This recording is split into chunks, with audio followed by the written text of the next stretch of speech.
ще ви покажа как става монтажа на филтърната система. Първата стъпка е премахване на хранилника на вашата батерия.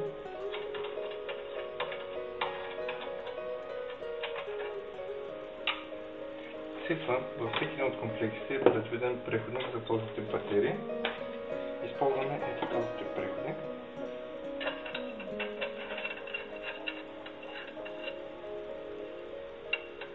Завиваме максимално, така че да няма пръски след това.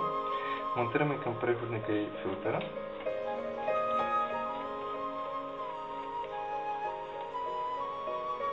Тук също стегаме максимално. И системата е готова за пробване. Когато превключвателят е спуснат надолу, системата работи в режим обикновена вода.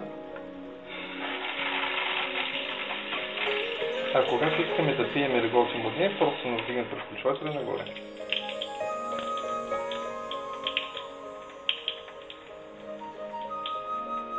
Лесно бързо пресушване между режимите, без никакви усилия.